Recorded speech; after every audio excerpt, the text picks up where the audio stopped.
Welcome everyone, Sinitar here. We all understand that even Elder Scrolls 6 was officially announced, it is still years far from release, and so we have plenty of time to mod Skyrim and other Bethesda games and of course play some other amazing RPGs. I know, after watching the video many of you guys maybe will be like, gosh Sinitar, how dare you to not include this game?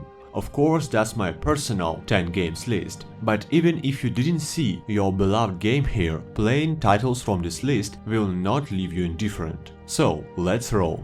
Gothic series. Gothic is the first game I want to mention, and that's for a reason. There were times where there were only two open-world titles available, The Elder Scrolls and Gothic. Though Gothic is very different from The Elder Scrolls, and that's actually great. While of course being pretty much dated today, in engine meaning, Gothic is one of the pillars of the RPG genre, a classic masterpiece which is never getting old because of amazing setting, classic RPG delivered world with actually free to explore, dangerous and masterfully designed world space. Gothic atmosphere is its main feature. Gothic may be the only or at least one of few games in year 2000 where you was able to buy a whore and piss on the ground while being drunk. Of course saving the world meanwhile. Dark and ambient, with masterpiece soundtrack once played, you will never forget it, and its unique, wise-man level design will make you remember that cave or swamp and its encounters many years after.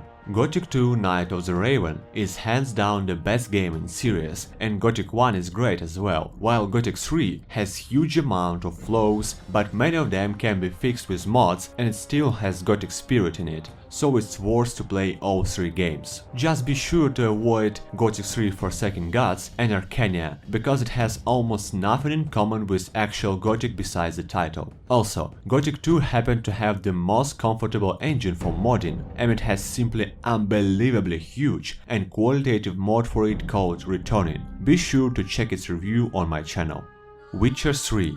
This game is the same gem in RPG family as Andrzej Sapkowski books is a gem in a fantasy books world. Witcher 3, the latest and the most successful game in series, can be called not less than a hope, a paragon in a wide amount of RPGs released in this decade.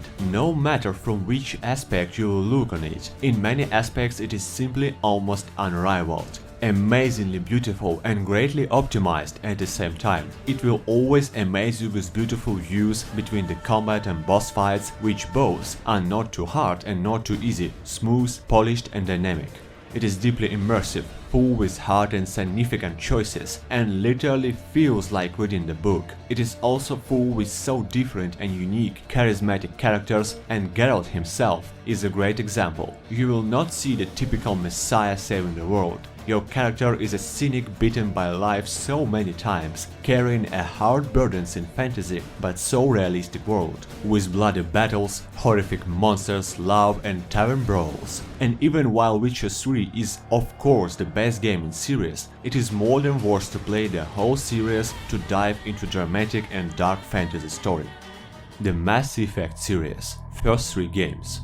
I am pretty conservative guy when it comes to games I like. For me, RPG is very closely binded with fantasy storyline, dungeons, dragons, magics and all this stuff. So if just a few years ago someone would tell me I would call sci-fi game series one of the best RPGs of all times, I would probably laugh in hard. But one day, Mass Effect, when I'm saying this I mean first 3 games once again, not the abomination called Andromeda.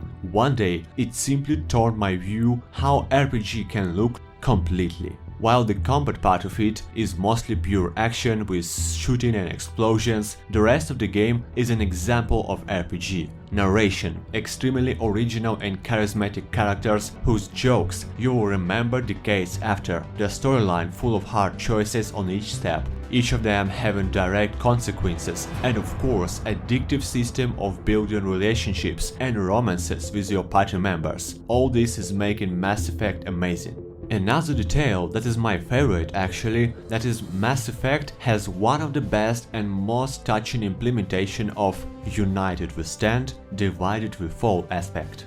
Commander Shepard is not some superhero saving the world alone. You're going through hard, dramatic process of uniting dozens of races and nations, many of which are in war for centuries. You're making new friends, ready to die for you and to save the humanity. The picture of self-sacrifice overstepping above all grievances in the name of survival. All this is shown in Mass Effect series as nowhere else. Dragon Age Origins. If you heard about BioWare or Mass Effect, you definitely heard about Dragon Age as well. These two games are like twin sisters, with the main difference that Mass Effect is a sci-fi futuristic universe and Dragon Age is a classic fantasy with magics, ogres and dragons. While I can honestly recommend Dragon Age 2 as well, as it's a really good game, I want to stop my attention on the first game of the series, Dragon Age Origins. This game is one of those where each positive review is real. This game takes you into a fantasy world that you don't want to leave. Even it's almost 10 years old, it is still a completely new level of RPG genre. The story is fantastic, rich, and hooking you from the very first minutes. Voice acting and characters are amazingly memorable. Playing Origins is like reading a fully interactive fantasy novel, where you can explore every corner and face endless amounts of details. Touching, dramatic, diverse in humor, with great combat and magic system, Dragon Age Origins is just epic. You will laugh, you will cry, and you will never forget it. Who said that were no masterpiece made just lately? Meet Divinity Original Sin 2. Freshly released in the end of 2017, it is simply one of the best RPGs made in a decade or even more. Divinity series itself is actually 16 years old, and since 2002, Larian confidently mastered the techniques of, well, devil of a snuff box. Larian is open, humble and highly inspired studio, and playing Original Sin 2, you can see how they placed those feelings and skills into the game. When the first games were released, they had to compete with such as giants like Diablo and Neverwinter, and they did it. Today, when isometric RPGs are not so popular as before, they did it again, showing this RPG type is not just alive, but easily can kick ass to most of so-called AAA titles. The biggest feature of Divinity is it succeeds into being unique while being classic. On each step in it, you will laugh as the first time, you will learn the combat as the first time, and you will explore the world all the same. While being not directly open world, it has much more freedom of exploration than most of open world games. While keeping all canons of CRPG genre and being simple to learn, it is insanely deep and variative in character builds and pretty hard to master it completely. While being an isometric game, it still has stunningly beautiful graphics with great optimization. The storyline is thrilling and not divided into classic good and evil. Both of angels and demons will be fighting inside your characters' minds all the time, showing you that Divinity is not so divine as it may look. Combat is deeply tactical and incredibly interactive. You can blow the barrels, drop boxes on enemies' heads with telekinesis powers and use weather conditions. And only in this game you can talk to an arrogant crab, propose to a fire slug and listen to the debates of paranoid cults. Just already stop listening to me and go play this game. Star Wars: Knights of the Old Republic. KOTOR is an amazing masterpiece made by BioWare, and it doesn't matter if you are a bearded fan of Star Wars or only know about Darth Vader from No meme.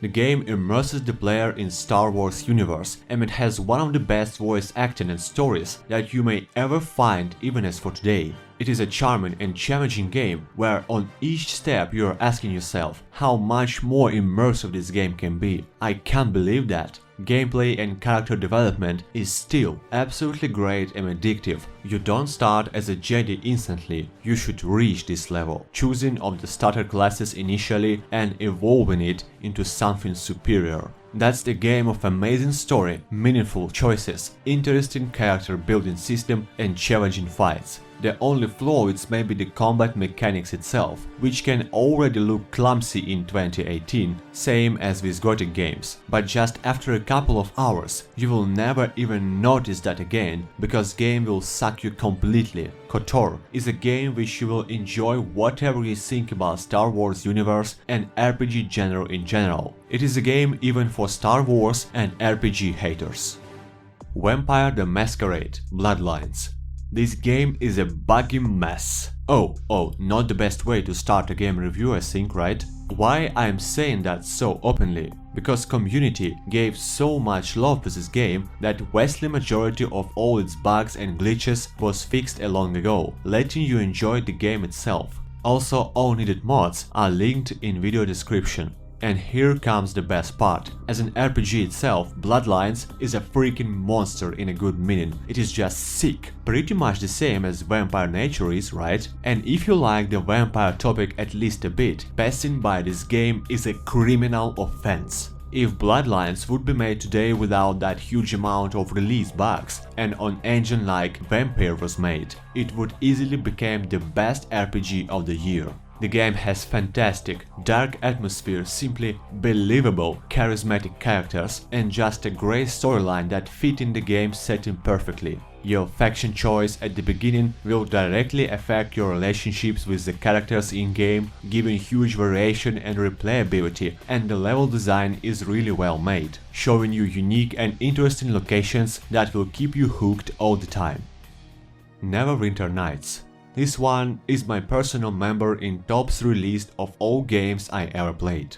A classic Dungeons & Dragons representative, Neverwinter Nights have brought this RPG type to a complete new level, which is still superior in almost every aspect to almost any similar game you can play today. Playing it feels really like you have been teleported to some tavern in fantasy world and you're playing a Dungeons & Dragons game of your party members and the whole world around you. It sucks you completely and you can't even notice how immersive, rich, addictive, detailed, complex Neverwinter Nights throws you inside a dark fantasy world which you won't wish to live. It is a majestic adventure where you need to read a lot, think a lot, be challenged a lot, and play it more and more hungrily. Its biggest flavor, though, is simply endless capabilities of character development. Mark my words, it is not some sort of exaggeration, but just a fact. No game yet was born to overcome the depths of character building in Neverwinter Nights. Even games like Path of Exile with its system with thousands of talents. You will play Neverwinter more and more to simply see how much you can go beyond the limits of your own imagination in character development. The post-apocalyptic non-linear masterpiece. That's how I would classify Fallout 2 the most shortly. Speaking more full, this game is amazing atmosphere, amazing sound, detailed graphics, yes, dated, but very detailed exactly, hooking and engaging story, and simply best dialogue system I ever saw in video games. And I am playing games for 21 years now. But the most amazing part of Fallout 2 is its absolutely non-linear gameplay. This game gives you so much complete freedom that sometimes you will hesitate if your own life can give you the same. Here, you can literally go through the whole boss fight scene using diplomacy, be it technopunk in trousers and shotgun, or drag-addicted paragon with a hammer in heavy armor. You can explode heads and brutally murder orphans if you want that. Add to this incredibly ambient post-apocalyptic setting and you will receive one of the most amazing, fundamental RPGs ever made. If you wasn't that deep into RPG genre before, Fallout 2 will change that once and for all. In addition, I can heartily recommend to play Fallout New Vegas as well. While many, well, let's say true Fallout fans think that Fallout should never leave isometric scene, New Vegas is still the same Fallout spirit, just on a modern engine. Planescape Torment. This game is almost, damn, it's almost 20 years old already. Now imagine how good it is if it still has more than 9 out of 10 points based off thousands of reviews from both critics and players. Of course, it is very dated in graphics meaning, but to be honest, I shouldn't even mention that, because you will completely forget about the details after a few minutes. Planescape is like a great fantasy book you was reading at nights hiding under the blanket in your room at childhood.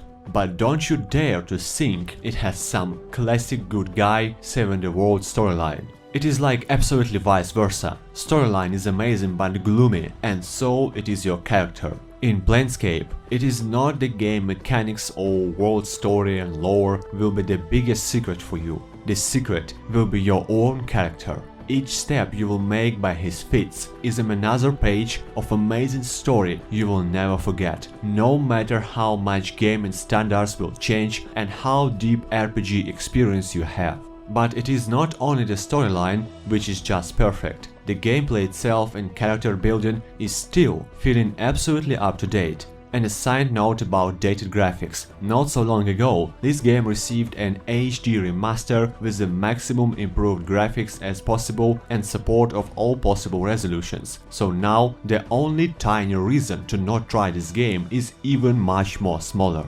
Planescape Torment is an amazing masterpiece, and sometimes I think it is an offense to call this masterpiece a game.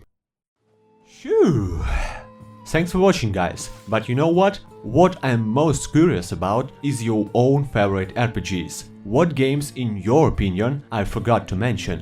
Which RPGs you like the most? Share your thoughts in comments while enabling the notifications and joining our Discord for friendly gaming and modding chatting. Stay tuned and see you in the next video. Sinitar Gaming here, signing out.